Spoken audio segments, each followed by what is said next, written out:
घराला किंवा दुकानाला नक्की बांधा. कोहळा नजर दोष वाईट शक्ती.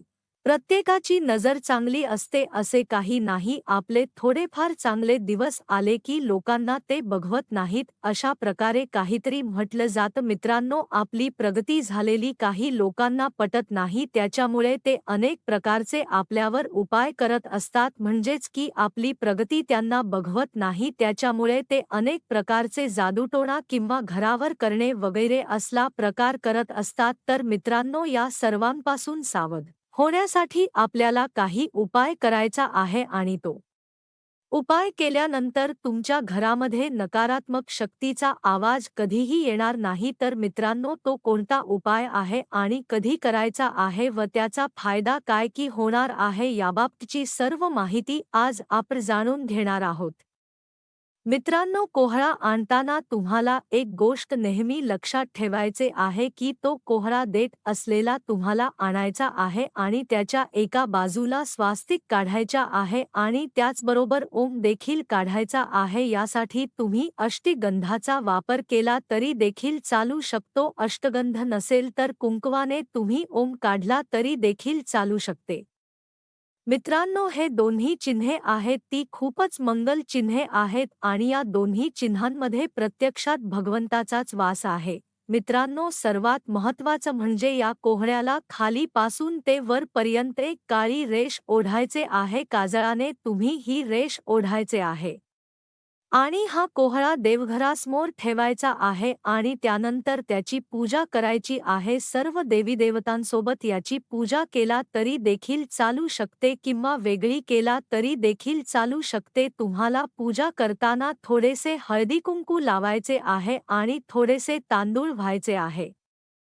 एक दिवा देखील लावायचा आहे आणि अगरबत्ती देखील लावायचे आहे आणि त्याच्यानंतर हात जोडून प्रार्थना करायचे आहे की घरामध्ये येणाऱ्या वाईट शक्तीला, वाईट दिवसापासून आम्हाला मुक्ती करा. वास्तूचं आणि वास्तूत राहणाऱ्या लोकांचं रक्षण व्हावं, अशा प्रकारे प्रार्थना करायचे आहे. त्याच्यानंतर तुम्ही हा कोहळा कुठेही बांधू शकता.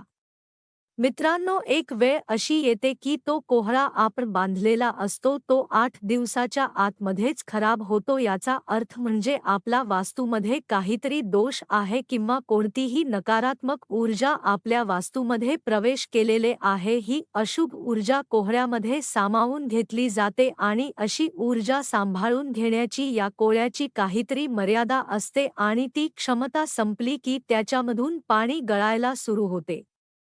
जेव्हा जेव्हा असे होईल त्यावेळेस आपल्याला तो कोहळा काढून कचामध्ये टाकायचा आहे किंवा तुम्ही त्याला वाहत्या पाण्यामध्ये सोडायचे आहे आणि त्याच्यानंतर नवीन कोहळा आणून त्याच्या जागी लावायचा आहे.